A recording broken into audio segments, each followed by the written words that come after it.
বন্ধুরা welcome to চাস sports Bangla.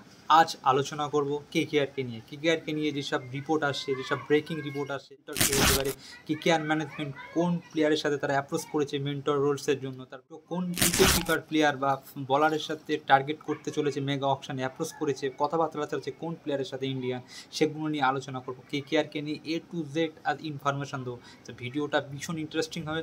Please তোমরা আমার চ্যানেলে নতুন আসলে প্লিজ চ্যানেলটা সাবস্ক্রাইব করবে। আর যারা কেকেআর ডায়াট ফ্যান আছো তারা তো অবশ্যই ভিডিওটা লাইক আর চ্যানেলটা সাবস্ক্রাইব করবে। তো দেরি না করে যে রিপোর্টগুলো বেরিয়ে আসছে ফার্স্ট সেই রিপোর্টগুলোর দিকে যাওয়া যাক এক এক করে।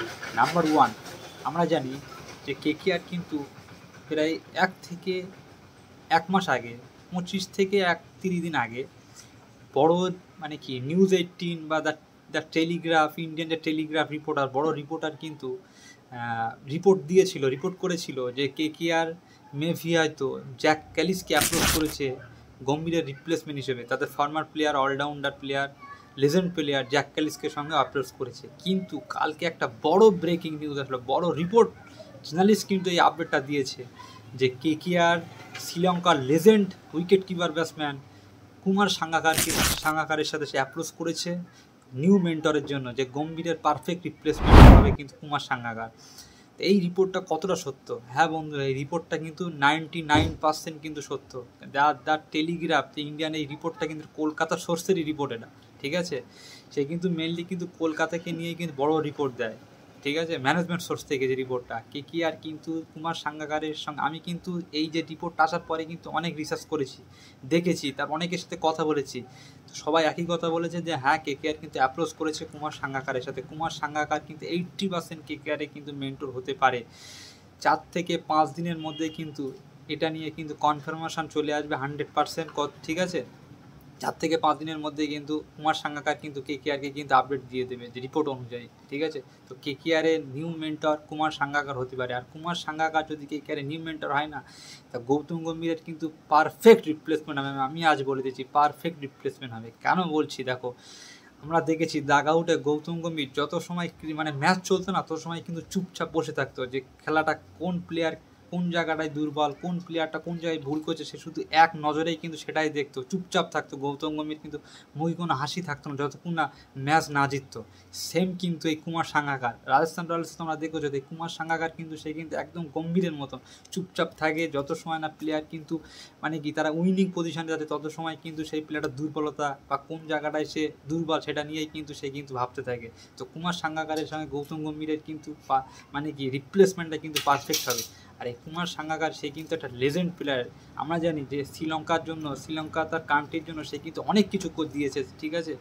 ওই জন্য কেকেআরের পারফেক্ট রিপ্লেসমেন্ট হবে যদি কুমার সাঙ্গাকার কেকেআরের নিউ মেন্টর হয়। আর এমনি থেকে কেকেআরের কিন্তু যে হেড কোচ চন্দ্রকান্ত পণ্ডিত, তারপর তাদের বলে ভালো প্লেয়ার। চন্দ্রকান্ত পণ্ডিত কিন্তু ডোমেস্টিক ক্রিকেটের নাম্বার 1 কোচ, ঠিক আছে? সে 3-4 বছর ডোমেস্টিক ক্রিকেট কোচে মধ্যপ্রদেশকে চ্যাম্পিয়ন করেছিল। তারপরে মেবি মুম্বাই রঞ্জি ট্রফি সেও চ্যাম্পিয়ন হয়েছিল তার আন্ডারে।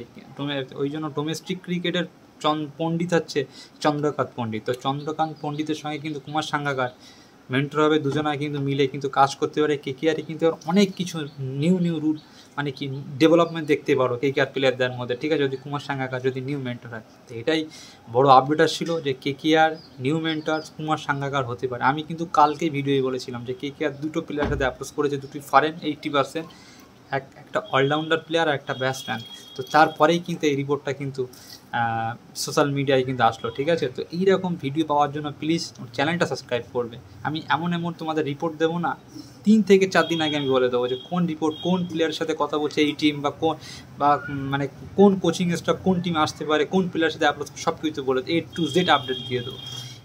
কেকেআর 2 উইকেট কিপার ব্যাটসম্যানকে তারা টার্গেট করতে চলেছে। রিপোর্ট অনুযায়ী কেকেআর কিন্তু ইন্ডিয়ান 2 উইকেট কিপার ব্যাটসম্যানকে টার্গেট করতে চলেছে। এটা হচ্ছে নাম্বার 1, সেটা হচ্ছে ঈশান কিষান। আর নাম্বার 2 যেটা হচ্ছে সেটা হচ্ছে ধুরেব জুরেল। এই 2 প্লেয়ারের সঙ্গে কিন্তু কেকেআর কিন্তু অ্যাপ্রোচ করেছে কেকেআর সোর্স থেকে যে রিপোর্টটা আছে, কেকেআর কিন্তু ঈশান কিষানের পিছনে 100% যাবে। কারণ আমরা জানি যে কেকেআর কিন্তু 4-5-6 বছর কিন্তু তারা কিন্তু উইকেট কিপারের স্লটে ভুগছে, ঠিক আছে। নেক্সট সিজনে কিন্তু ফিল্ড শট আসার কারণে কিন্তু কিছুটা সমস্যাও কিন্তু মিটেছিল, কিন্তু কেকেআর চেয়ে একটা ইন্ডিয়ান ভালো ট্যালেন্টেড উইকেট কিপার ব্যাটসম্যান, সেটা যদি ঈশান কিষানের মতন ব্যাটসম্যানকে পেয়ে যায় না, তা কেকেআর কিন্তু তার স্বপ্ন কিন্তু পূর্ণ হয়ে যায়। ওই জন্য রিপোর্ট আসছে কেকেআর ঈশান কিষানকে কথাবার্তা চালাচ্ছে, আর মুম্বাই ইন্ডিয়ান্স কিন্তু ঈশান কিষানকে 100% রিলিজ করবে, তারা কিন্তু তাকে রিটার্ন করতে পারবে না। মুম্বাই ইন্ডিয়ান্স রোহিত শর্মা হয়তো, হার্দিক পান্ডে আর জাসপ্রীত বুমরাহ, 3টে প্লেয়ারকে তারা রিটার্ন করবে, ক্যাপ প্লেয়ার ইন্ডিয়ান, ঠিক আছে। তো সেই ক্ষেত্রেই কিন্তু ঈশান কিষান রিলিজ হবে, আর ঈশান কিষানের সাথে কিন্তু কেকেআর কিন্তু কথা বলা কিন্তু স্টার্ট করে দিয়েছে। আর ধুরেব জুরেল, যদি ঈশান কিষানকে তারা না পায়, তাহলে কিন্তু ধুরেব জুরেলকে কিনে রাজস্থান রয়্যালসে কিন্তু ধুরেব জুরেল যদি কেকেআরে আসে, আর যদি কুমার সাঙ্গাকার যদি মেন্টর হয়, তাহলে কিন্তু তাকে কিন্তু গ্রুম করে আরও কিন্তু বড় লেভেল তৈরি করতে পারবে, যেটা রিপোর্ট আসছিল, ঠিক আছে। তো এই কটা কেকেআরকে নিয়ে বড় বড় রিপোর্ট আসছিল। আর যেসব রিপোর্ট, আর কেকেআর কিন্তু অ্যাসিস্ট্যান্ট কোচের পদেও কিন্তু ইন্ডিয়ান একটা প্লেয়ারের সঙ্গে, সেও কিন্তু কেকেআরের মানে কি কেকেআরের কিন্তু এক্স প্লেয়ার ছিল, তার সঙ্গে কিন্তু অ্যাপ্রোচ করছে, সেটা হয় রবিন উতাপ্পা হতে পারে বা বিসলাও হতে পারে, ঠিক আছে। এই দুটো কিন্তু কেকেআরে কিন্তু এক্স প্লেয়ার ছিল। রিপোর্ট অনুযায়ী রবিন উতাপ্পাও হতে পারে কেকেআরের অ্যাসিস্ট্যান্ট কোচ, বা মানে দুটো পজিশনে রবিন উতাপ্পাকে দিতে পারে রবিন উতাপ্পাকে, আর অ্যাসিস্ট্যান্ট কোচ পজিশন আর যে ব্যাটিং কোচ পজিশন, ঠিক আছে। এই কটা কেকেআরকে নিয়ে বড় বড় রিপোর্ট আসছিল। এইবার তোমরা কমেন্টে লিখবে যে কাল আমি কোন টিমকে নিয়ে A to Z আপডেট দেবো, সেটা তোমরা কমেন্টে জানাবে। আমি সেই টিমকে নিয়ে যে আপডেটগুলো বেরিয়ে আসে সেগুলো নিয়ে আলোচনা করব। তো আজ এই পর্যন্ত। প্লিজ একটাই রিকোয়েস্ট আমার, প্লিজ তোমরা চ্যানেলটা সাবস্ক্রাইব করবে আর ভিডিওটা লাইক করবে। বাই।